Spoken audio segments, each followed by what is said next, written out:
Akkam jirtan daawwattoota Gadaa News Network. Egaan torbee kana taatee jajjabduu biyya keessatti mudattee irratti barreessituu kitaabaa fi falmituu mirga dhala namaa tan taate Seenaa Jimjimoo wajjin marii gabaabaa kan gaggeessinu ta'a.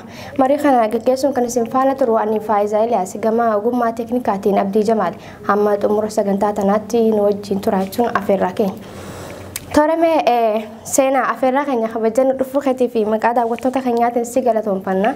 Sibe kan gaa hawaasni wanni si barsiisuun hin qabu mee taatee tibbana biyya keessatti taateen wal qabatee mee tibbana wantoota gurguddoo biyya keessatti ta'ee ajjechaa qaroo sabaa artist Haacaaluu Hundeessaatiin wal qabatee hidhamuu gameeyyiiwwan siyaasaatii fi ajjechaa namoota nagaa irratti raawwatamaa jirutu jira.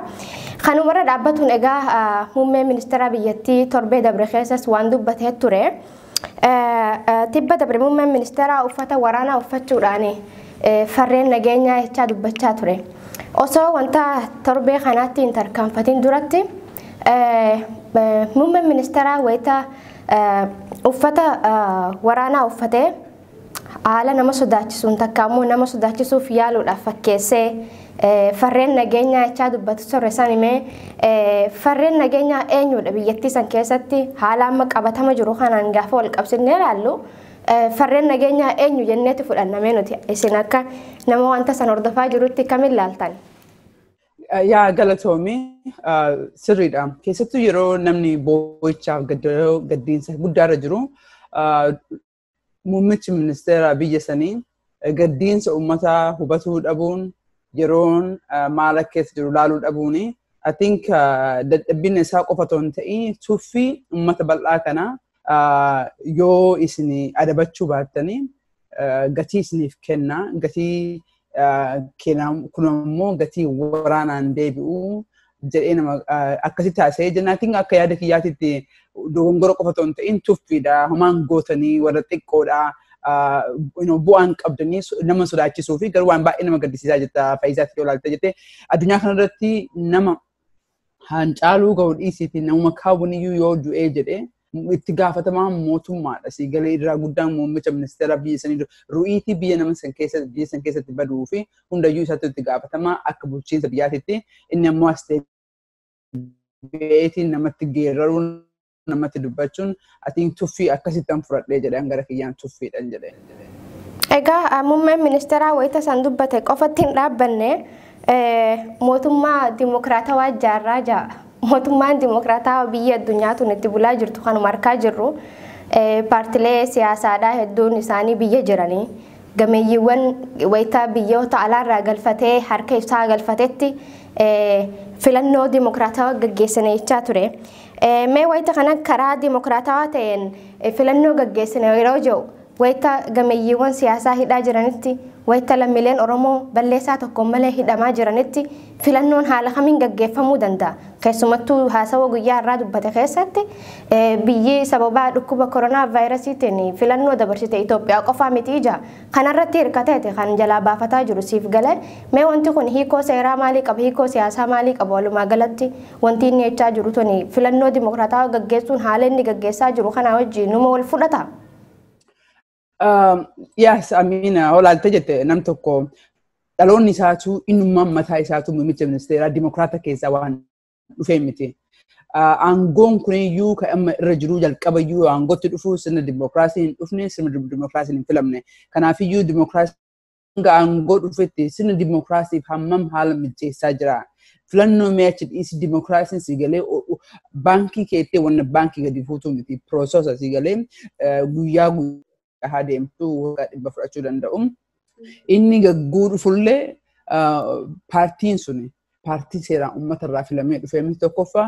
Lammaffaa innillee yeroo gabaabaa kana keessatti tasa emerjensii ta'ee keessattuu fincila diddaa gabrummaa ijoolleen Oromoo qeerroof qarreen Oromoo kaffalteen as dhufee kakuu keessa balleessaa balleessinee jirra balleessaa kana ni sirreessina kan jedhuun dhufee jedhee haa ta'u malee hanga dhufeerra sirna dimokiraasii kama jiruyyuu keessattuu akka federaalizimii ilaalteetiin of duuba haqaa deemee unitariitti biyya sana karaa bara 1991 duratti seera jiru sanitti karas deebisaa jiru nama fakkeessa.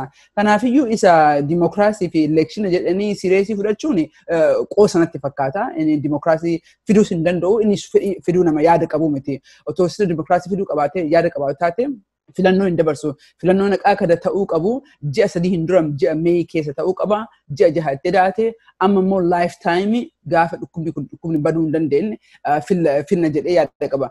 I think dhaggeeffattootni keetii fi nunnummaan sammuu qabu tokko kalaaluu qabu.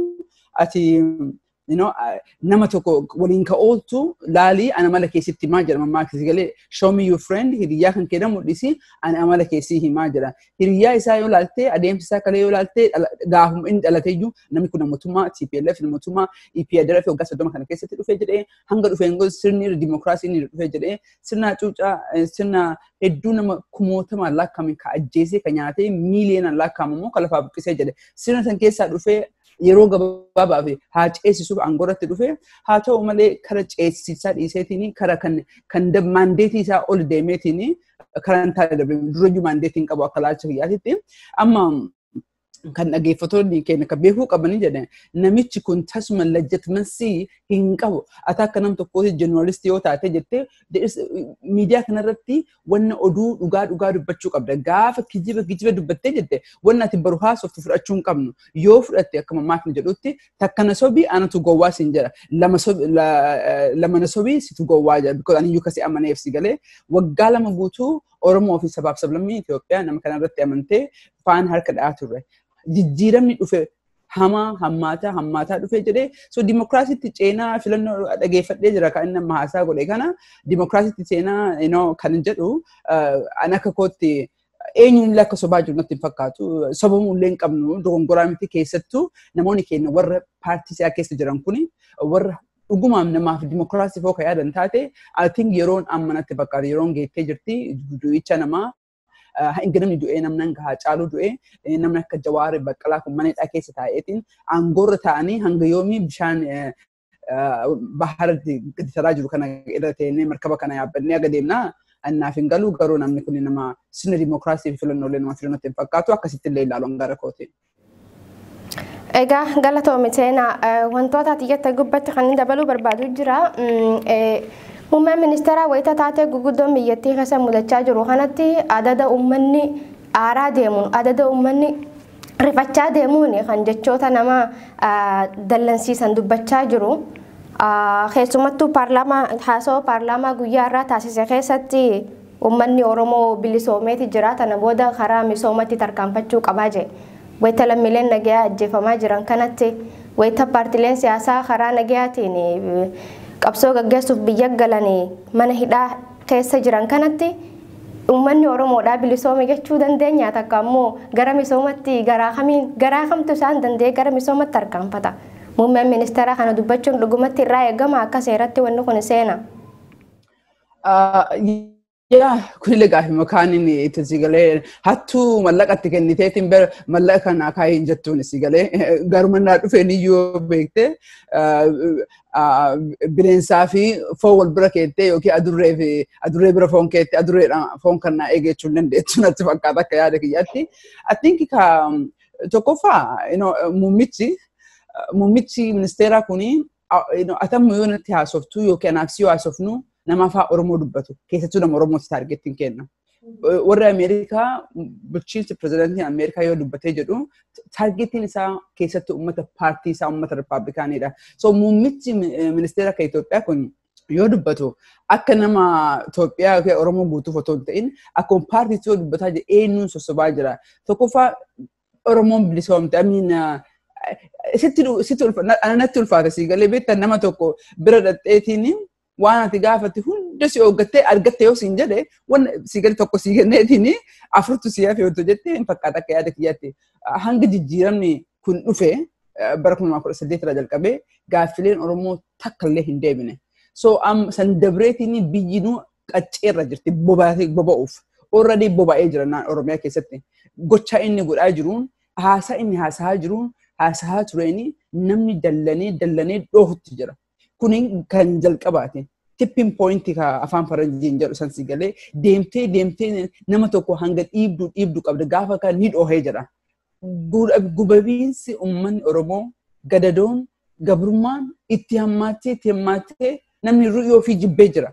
Du'uu filatee jira. Nuutartu barana. Nuutaruu dhabaan ammoo haaduu nu jedhee namni horatee jira. So kana otoo gaaffiin Oromoo deebite otoo Oromoon bilisoomte jettee Oromoon bidiraan baatu Oromoon bahatti kaabatti kibbatti dhihatti kumaatamaan akka lafarraan buqqaatu hin hidhamtu hin duutu. Riippoortii Amnesty International gaafa ba'een gadda kana.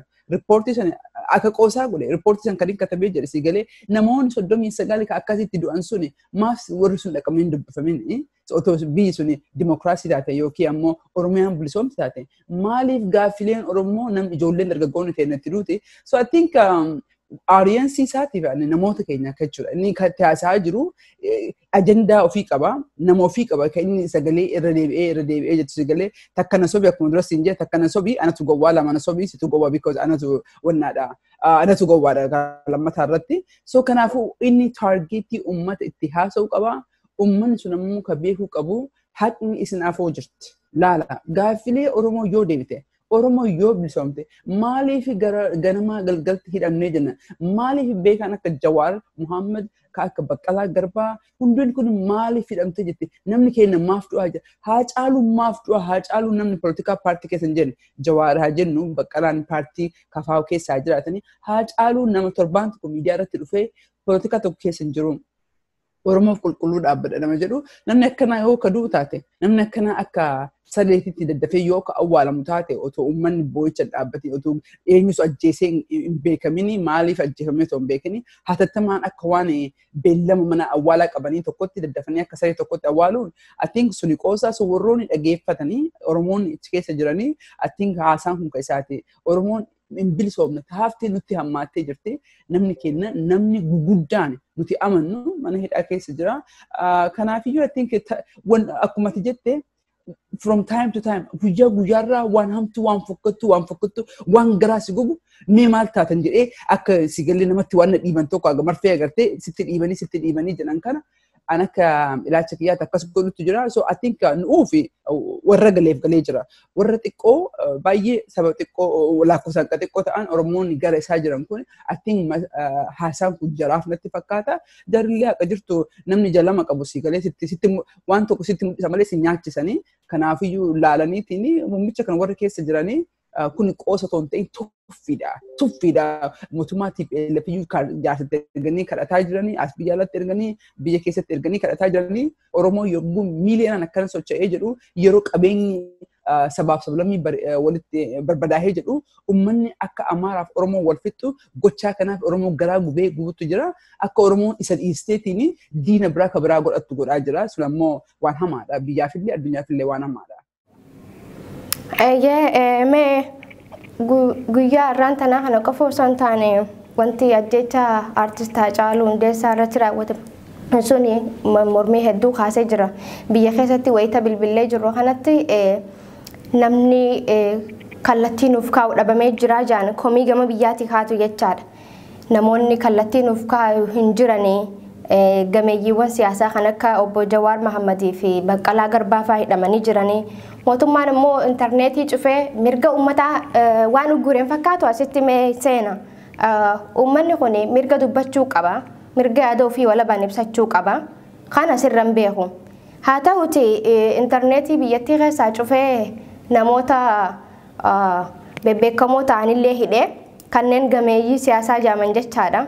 Wayita kanatti akka ofiin fedhatti miidiyaa biyyattii gubbatti yaada ofii qofa gaafa ibsatu mootummaan kun dhugumatti karaa dimokiraasii irra jira diktaatarummaa keessa waan seeneen fakkaatu laata?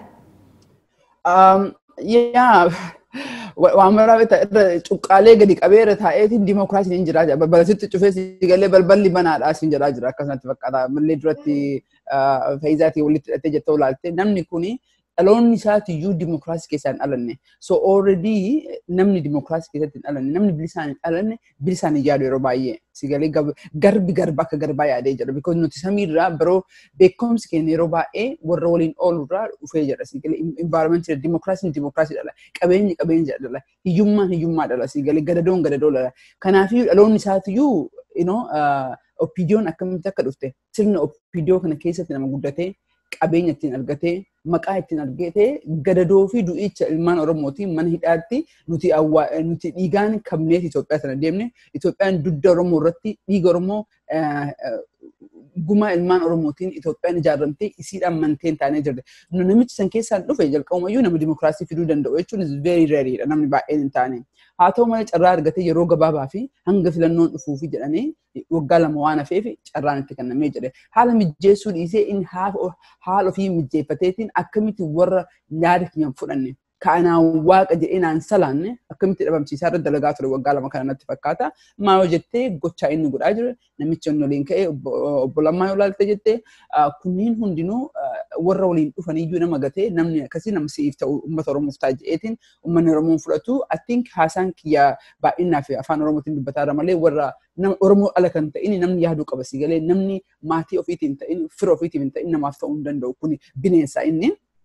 Kanaafuu dimokiraasii kijiba kan liidarshiipii keessatti uummanni biyya keessaa dubbataa jiru jette sanii duri kan namni akka Jawaar Muhammad hidhamee Baqqalaan hidhameetiin amma aktivistiin biyya alaa jiran kuni akkamitti oofaa jiran kan ta'e suni waan dhugaa jette Faayizaatiyyaa wanta rakkoo irra jiru wanta keessaa dubbataa jirru kaniin kanarratti yeroo kiyya fudhadhee dhaamuun barbaadu yeroo baay'ee naaf gala nalli personaalii waan na dubbisanii fi leadership barbaadan biyya keessaa mootummaan interneetii waan agureef suni baay'ee isatti kaasee jira nuuf haala mijeessee jira haasaan isaa anaaf damma ani si dhugaa sitti jedhee mor naa kenni jedhaan mara because you know what fakkeessuun qabu afaan isaatii gadi bahaa jira kana evidence mootummoota isa wajjin jirtu isa qarqaaru yaada qabdu kunoo evidence itti kennite jette so anaaf damma si galee akka nama mirga namaa irratti dubbatu akka namicha kana follow godhee focusing kiyya arraba qofa ton ta'ini akkamitti waan san fudhannee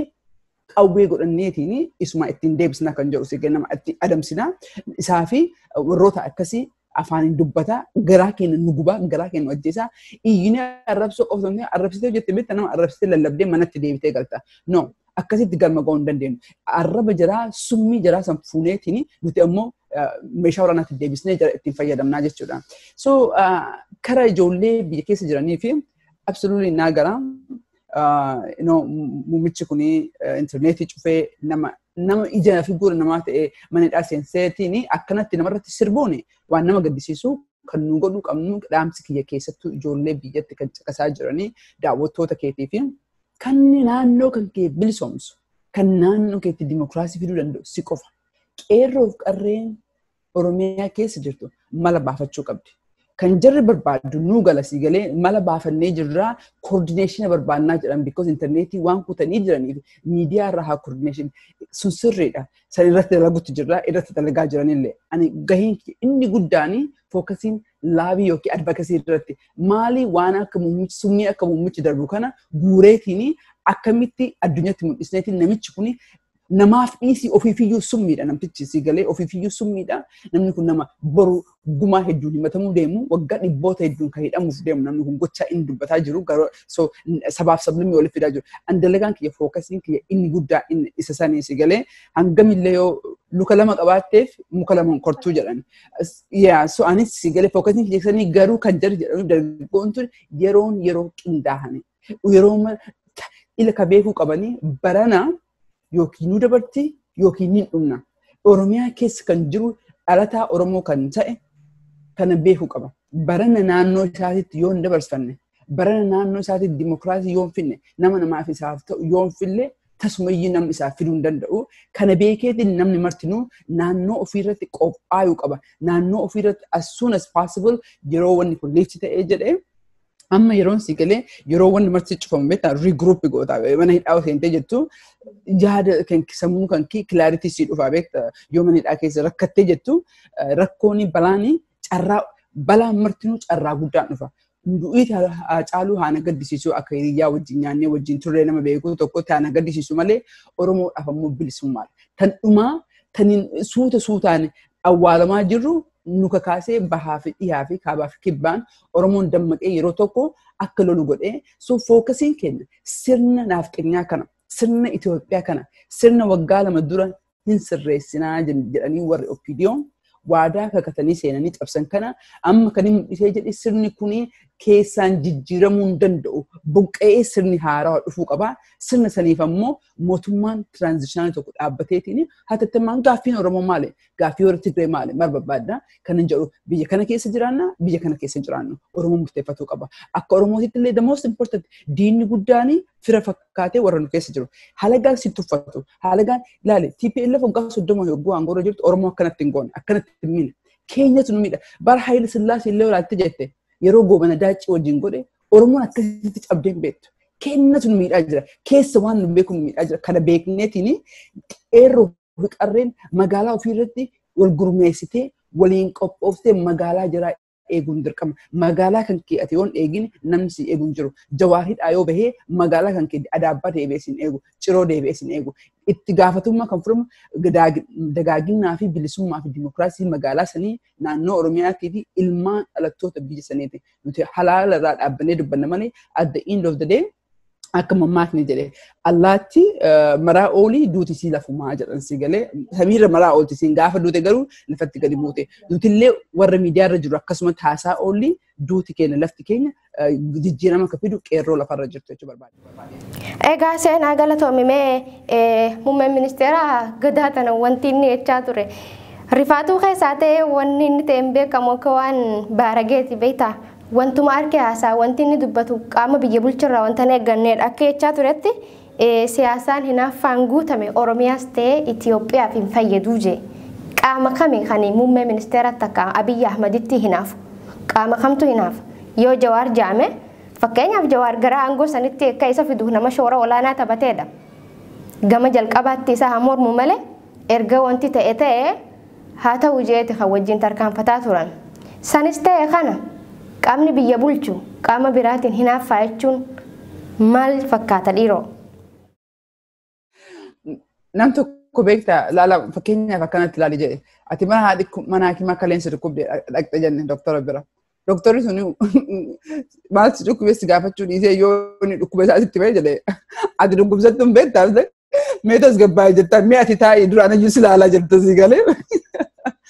Kan muummicha ministeeraa akkatti ilaaluu qabnu I think yeroon amma tokkoffaa Itoophiyaa Oromiyaas taate namicha kanaan booda gaaffiin Oromoo maali yeroo baay'ee namni kan dogongorree jennu si galee kan ammaa kanarratti xiyyeeffannee kan boruu daganna yoo yaadatti taate waggaa lamaan durallee TPLFin jissuu malee jissinee maal akka goonu miranne so now is that time san irratti dubbachuu qabna si galee namichi kun guyyaa laakkaataa jira. Biyya san dhiisii ofiyyuu bulchuu hin danda'u. Haadha manaa isaatiyyuu waaqni rabbi haa godhu fan akka yaada kiyyatti kana booda wajji jiraatan natti hin fakkaatu because mentaalii isaatiyyuu rabbi haa eeguun eenyuufiyyuu hamaan hawwitu waan gara kiyyaane kun biyya bulchuu waan hin dandeenyeef gaafa namtichi maraatee akka saree maraattee nama ciliinu kun summii gadhiisu kun deeme maal akkamitti jiraachuu dandeenya? Gaaffiin Oromoo maali? Referendamii irratti galee akka constitution ammaa kanatti Oromoon hatattamaan deebii argachuu hin danda'a. Constitution san fayyadamnee akkamitti biyya kana Oromiyaa addatti sirreessinaa kan jedhu inni akka saree maraattee ta'aa jira. I think hinaaffaa akkaatama eenyurratti hinaaffaa nama ajaa'ibsee jira beektaa namnummaan eegee gaarii tokko fardarraan kufinii jedhe si galee beektaa namnummaan bareedina isaatiin beekumsa isaatiin yookiin ammoo jagummaa isaatiin dhufee aangoorratti bahee tokko otoo dubbate haa fakkaatu nama irratti baatanii nama irratti taa'ee nama miila hin qabne si galee otoo hadhaan gosa irraa bahee eessa dhaqee jira magaalaa kamtu dhaqeetiin magaalaa kamtu bira dhaabbate gosa isaa kamtu bira dhaabbatee jira nama si galee nama hin qabne akka waan namatti hinaafan jedhu akka yaada kiyyaatti baay'ee argeen jira haasaa isaa akka paarlamentii irratti godhee jedhee baay'ee nama gaddisiisee jira hinaaffaan gara nama hin geessitu jedha namnummaan jiru tokkotu itti hinaafanii bareeda fakkaata so I think I don't know haadha manaa isaatiin beeku eenyu akka sinaasee ka Oromoon dubbachuu qabdu amma namtichi kun fayyaa hin qabu nama fayyaa hin qabne nuun deemaa jira akkam goonaa dhagaafii nama si galee fayyaa iyyuu hin qabu beektaa nam tokko eega fayyaa qabaate waliin haasa'uuf deemta akkuma doktora siin jedhe eega inni mataa isaati keessaa iyyuu bahee jiru waa'ee isaati iyyuu haasa'uu nama rakkisuuf deema natti fakkaata.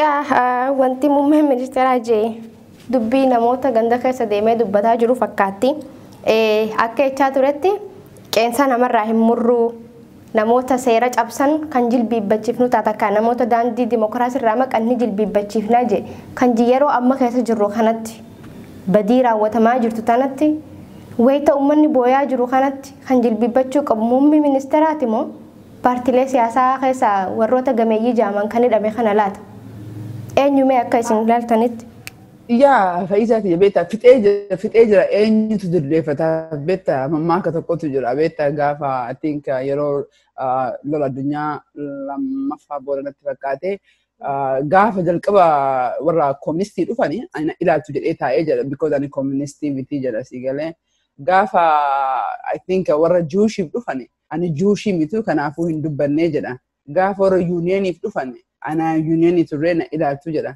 gaafa anaaf dhufanii namni martuu dhumee jira namni na dubbatu hin jiru jedha so jilbiifate fixee jira marayyuu kaan mana itti guulchee kaan hin ajjeesaa kaan hin rarraasaa so humaan jiru waan ija qabu fixeetiini waan ija hin qabne akka yaada isaa irra taa'uuf adatti fakkaata I don't know I mean kara seeraatiin yoo ta'e akkuma isin jedhe nama betta nama fayyaa qabu atama waa'ee nama maraasa tokko betta islaafi miidiyaa irratti fiddeen dubbattu inni akka du'etti laakkaameetini akka sammuu isaa keessaa dura yeroo inni majiraanii agarraa garuu akka sammuu keessaa because haasaan sini coherentii miti sigalee nam tokko yoo bulchaa taatu jechi sirraa eegamu tokkotu jira ati mana amantaa keessatti yoo sheeka taate imaama taate labilii wayiitu jira sigalee ka ati ittiin kabajamtu kan namni sirraa dhageeffatu so nama akka waa'ee hinaaffaa waa'ee jilbiiffachiisnaa waa'ee sigalee kijiba Facebook akka leencummaa faarsuu kuni nama fayyaa qabamoo fayyaa hin qabne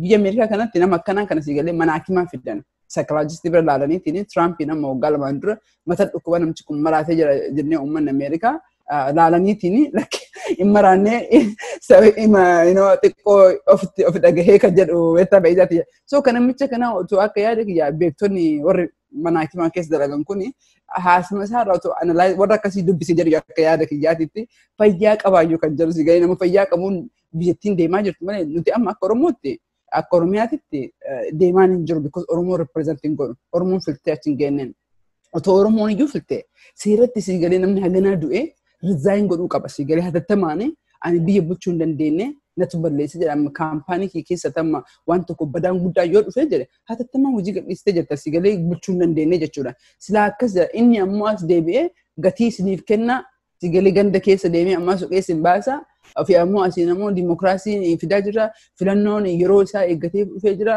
ami eenyuyyuu akka haasa'uun hin beektu beekta haadha manaa isaatiin haasa'aa jiraate hiriyoottan isaa akka isa ilaalaa jirtu maybe namatu TV irra daawwataa jira very unfortunate garuu an akkasittiin ilaalee jira mee gama xumuraatti geenyee jirra wanti xumuraa tokko gaama kan akka gaafii qabnu maali seeta wayita biyyattiin jeequmsa keessa jirtu kanatti dhaabbileen mirga namaatiif falman kan akka Human Rights Watch Amnesty International amma wanti kaleessa bee tokkos jiru guyyoota lama akkas dura wanti isaan baasaa jiran maal fakkaata himannaa Dr. Abiyyi irra dhiyeessaa jiranii wanti inni godhaa jiru sirrii kan taane gama idil addunyaatti himaa jiran siif galee International Crisis Group kajoo tokko jira yoon dogongoruu baadhiyaa International Crisis Group suni badii Dr. Abiyyi raawwatee fi wantoota babbadoo inni dubbachaa ture guutummaan guututti babal'isee lafa kaa'ee siif galee mee isin akka nama Oromoo tokkotti nama Oromoof dhaabbatu tokkotti ana dura dhiibbaa godhaa turtanii achi irra 128 san irratti mee ammaan tana taatee tibbana mudata kanaan wal qabatee keessumattuu hiriirri biyyoota alaatti gaggeeffamaati jira mee seenaa maal gochaa jirtanii wanti isin ammarra jirtan ta xumuraa ammaan tana maali mee furmaanni maal ta'uu qaba jettanii irra jirtan amma isin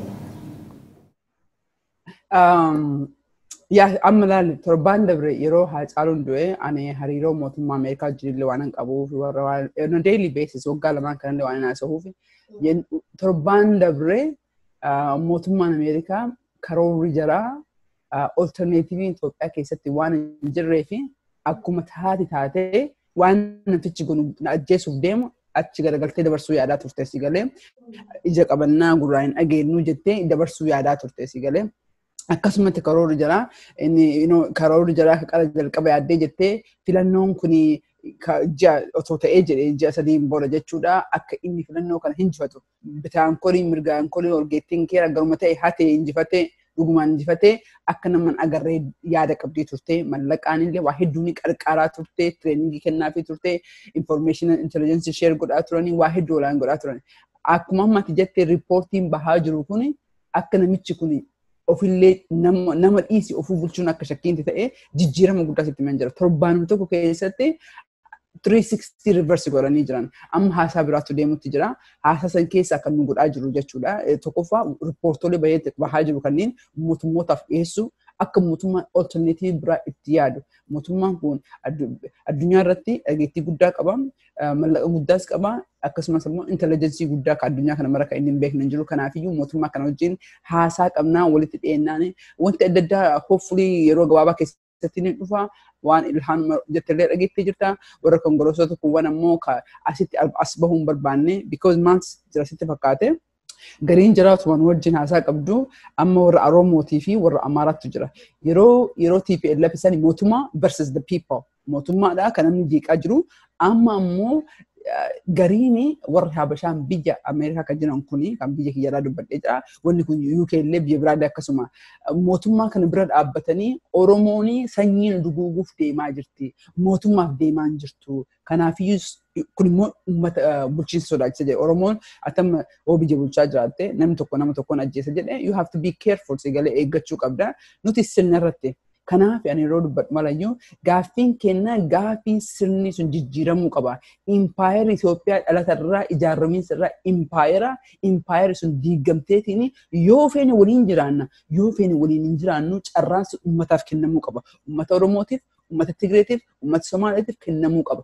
Kaafuu barbaade Itoophiyaa ofii qabatee haafu. Kuuwwan ammoo warra federeeshinii keessa jiru ofiif murteeffatu dirqama san kennuuf akka jiraatu kanarratti fookas godhuu qabna. Fookasiin kenna sigalee Amaaraa irratti ta'uu qabu. Maa yoo jettee gaafa sanii nama baay'ee waliin nu fida jarallee baay'eedha. Nuti kan barbaannu sirna nafxanyaa san diiguudha. Sirna nafxanyaa diigneetiin waliin jiraanna jenne kabajaadhaanii waliin jiraanna biyya keenya keessa teettee aadaa mana keenya biyya keenya jechuun mana keenya jechuudha. Mana kiyya keessa dhufteetti anatu sitti akka mana keenya jiraattu malee ati akka keessumatti dhuftee natti himtu. Waliin jiraannee akkasitti dubbachuu qabna. So dargaggoonni keenya dhaggeeffattoota kan keenya kan yeroo baay'een dhaameef jedhu nuti kan wal lolaa jirnu sirna. Kalee yeroo muummichi aangootti dhufee jedhu reformitti amannee turre. Because jijjiiramni waggaa lamaan dura dhufe suni jijjiirama qawween dhufe miti. Jijjiirama qullaan dhufe. Kanaafiyyuu nuti jabaa waan hin ta'in waan hin qeddaa'iniif fi maybe dimokiraasiidhaaf gaaffiin Oromoo hin deebi'e akka jedhu xiqqoo shakkaa turre kanaaf faana deemne. Amma yoo agarru uumama irratti waan hammaattee jirtuuf biyyi tuni impaayerri tuni caccabdeetiin dubbannee waliin haasofne akkamitti waliin jiraannan biyya akkamitti kan jedhu clean slate yeroo jalqabarraa I think haasaasanii so sabarratti xiyyeeffachuun gaarii miti sabni Habashaa kun sabni Amaaraa kun miileenaan itti Oromiyaa keessa jira namni ammoo nama ajjeesi gaarii miti ajjeesaa otoo hin ta'in hoo hin taaneef biyya keessaa ba'uun mirga jaraati mootummaadhaan rakkoon kun sirnaa fi mootummaa amanuu jira Oromoon yaada jara asiif akka hin jenne of keessa illee ilaaluu ofitti illee quba qabuun kun gaarii miti amma diinni keenya tokkoof tokko qofa diinni keenya sirnaa fi bulchiinsa amma sirna kanarra jiru kanaafiyyuu kan nu godhaa jirru fookasiin keenya biyya alaatti illee kan jedhaa jirru mootummoota addunyaa wajjin kan dubbataa jirru wannuma kalee HR sanarratti goone sanumarratti fayyadamneeti yeroo gabaabaa keessatti waan bareedaan dhufna kan jiru at least haasaarra jiru warra keessan gabaabatti. Tole wanti kun akkasiniif milkaa'u rabbi siniif haa laaffisu jecha egaa xumura irratti mee dhaamsi ati qabdu yoo jiraate daawwattoota keenya kana dhaamsi takka ergaan ati qabdu. Galatoomi jeen qaba. Cinaarraa dubbadhee jira. Namni maraatee hoomacha qabataa jedhanii beekta waan namni rakkatee jedhee hoomacha qabatee jira. Oromoon maraattee jirti. Dhugaa qabdi. Maraannee jirra dhugaa isin jedhan. Maraanneetiin otoo yaadatte taatee caaluun jedhee warri du'e fixatee jira jedhe nagaan rafaa jedhe. Nuti akka gubataa jiru. Kanaafis maraannee jirra. Gubannee jirra. Maa hojjettee sirna impaayera tanaa akaakayyuun keenya gabbaree abbaan keenya gabbaree nutis gabbarree asin geenne gaafuma Oromoon numan gabbara malee gaafuma tokko biyyi suni gabbarriin Oromoon biyya kanaa gumaacha godhe jettee hin beektu sigalee olaantummaa nama tokko aadaa tokko malee gaafa tokkotti otoo saba bal'aa taanu otoo gabbarruu otoo ilmaan keenya ajjeesnu otoo mana hidhaa keessatti midhaaksine teennu miiliyoonaan baqanneetiin biyya hambaa keessatti Ijipti keessatti Liibiyaa keessatti biyya uummanni keessaa baqatu Yemeniin keessatti Oromoon achitti jiraata. Oromiyaanii fi Itoophiyaan Yemeniin hanqattee Oromoodhaa fi biyya keessa jiraata. Gubanni Oromoo naaf qaba. Haa ta'u malee kan namni keenya dogongoruu hin qabne kan itti dhaamadhee jiru carraa kanaanii yeroon kuni waan tokko qofa kaayyoon kenna. Boru itti deebina. Gantuu Oromoollee kan nama keenya ajjeesaa jiru kan dhiigni ilmaa Oromoo harkeessaa jiru nin beekna. Gariin ammoo Oromoo fakkaatee maqaa Oromoo batee afaan Oromoo dubbatee maqaa Oromoo baafatee Oromummaa sabboonummaa kijibaa aarsaa nama keessaan sumni nuti taqaa jira. Amma yeroon koof duba deebinee ilaallu miti. Wal arrabsuu, wal keessa deebi'uu gaaffii kennaa miti. Yeroon isaanii dhufti. Amma gaaffiin keenya tokkoof tokko qofa. Sirna naaxxinyaa impaayera kanaa sistema isaa jijjiiruu, sistema kana ammoo kan gubbaa jiru paartii amma jiru kana haquudha. Hundeedhaan haqneeti haaraa ijaaruudha. Amma gaaffiin Oromoo Kiristoo kiliiriidha. Sigalee waan Amaaraa fi Tigree miti. Bakka san dabareedha. Gochaan Tigree nu goote namni keenya akka daganne. Gochaan Tigree nu goote waggaa 30 fi waan qoosaati miti sigalee. Rakkannaanii waan dagatamaa sigalee waliin dhaabbannaa waan jaalanne itti fakkaate. Yeroo ni deebiti. Amma diinni keenya amma miti. Hundaafiyyuu deebi'uu qabdi. Kan gumaa ilmaan Oromoo harkaa qabu, kan gumaa ilma namaa harkaa qabu hundinuu deebi'uu qaba, seeraan deebi'uu qaba. Amma diinni keenya sistema san gubbaa akka jiru ammoo muummicha amma yeroo kanaatitti xiyyeeffannaan keenya sani namallee especially biyya alaa kanatti yoo viidiyoo laalte jedhee Amaaraa rabsanii kuni bu'aan qabu. Because anammoo mootummaa wajjin haasa'u maal jedhan sitti fakkaate amma torbe kana iyyuu kanatti gaaffii natti kaa'ee jedhee isin Amaara fixuu barbaadanii miti jedhan. Lakki nuti Amaara fixuu barbaannu. Nuti sirna gadaantummaa nu godhe kana sirna kana jijjiiruu barbaadna. Kunoo viidiyoon kee akkana jedhaa deemaa jirtanii miti jedhanii si gaafatan si galee indefensible waan akkasii jarri nu godhaa jirte. Inni agarraa ka jaraa kana definitely akkuma amma muummicha akkasiin jedhee haasaa inni damma afaanii bahu kana nuti itti fayyadamaa jira. Nu ufnuu ta'a si galee namni kuni nama mataan fayyaa hin qabne ta'uu mul'isa sun ta'a. Kanaafuu qeerroof qeerreen teenna sirna irratti sirna san buqqisuu magaalaa ofii keessaa buqqisuu bakka jiran maratti of bilisoomsuun dirqama jalaatii ofiin deemuu qabani. Garuu namarratti akka hin xiyyeeffanne amma. Namni yoo biyya Oromiyaa keessatti yoo hin taaneef Oromoo keessaa bahu, Oromiyaa keessaa bahudha. Garuu namarratti akka hin xiyyeeffanneen jedha. Ani dhaamsi kiyya fookasiin keenya warra biyya alaa jiru waa lama gochuu danda'a. Tokko advocacy addunyatti himuudhaaf. Laalika hiriira addunyaa bira dhandhee wanti baanuuf biyya alaa kanatti akka namni dhagahuuf. Eega namni si dhagahee jedhee ati si galee kana qalaa jettee namni isaan si bira dhaabbatee jira. Sigalee sirba dhadhee hiriira baatee Oromiyaa keessattuu jiraannee jenne haa fakkaatu sigalee ofii kan kitti hamileedhaaf waliif ta'uu gote. Garuu biyya hambaa keessa teenne hoo kan namni qarqaaru barbaadne taate waan dubbannu beekuu qabna. Waan dubbannu kiliir ta'uu qaba. Nama amne faana deemuu qaba. Bakka afaan kennaa fi lutti ta'een ol bira deemuu qaba. Asitti afaan bilisummaa haasaa asitti dubbii ganda keessaa dalaguu sigalee nama afoo dhaabbatu kanneen irraa of deessine namni waan amanutti yeroo yoo ta'e maaf as Ameerikaa keessatti deemi biyyatti galii loli deemi qawwee biti jedhe because yeroo bilisummaatii bituu qabanii qawwee malee dhuguma sigalee in tuffatamta qawwee malee kasi bulchuun jiru sannin amanee jedha namni martin waan amanutti godhuu qaba bakka afaaniif lutti isaa bakka tokko dhaabbachuu qaba warri biyya alaa jirtan waan jettan geeggachuu qabdanii because bu'aa hin fidu nuti bu'aa barbaanna yeroo kana keessatti sistem jeeqamee socho'ee kana kan dhumaati waan ta'eef akka kaleessa hin sossobamnu sistema kana hundeen buqqisuu fi waliin dalaguu qabna. Ani kan kootirratti kan affeerraa godhee jedhu warra miidiyaa irratti ollaa irratti yeroo baay'ee galgala everyday urgaama haa caaluun du'e halkan marayyuu wal gahii qabna. Hopefully yeroo gabaabaa keessatti tan deebi'ee waan biraa sitti man jedha kanuman dhaamadhaa galatoom carraadha. Tole seenaatis galatoomee siyaamnee yeroo nuti si barbaannes nuuf argamuu keetiif hedduu si galatoomfanna. Tole daawwattoota keenya kabajamoo fi jaalatamoo sagantaan irraa marii kan gaggeessaa turre Seenaa Jimjimoo barreessituu kitaabaa fi falmituun mirga dhala namaa tan taate kan isii hojii gaggeessaa turre asuma irratti goolabna.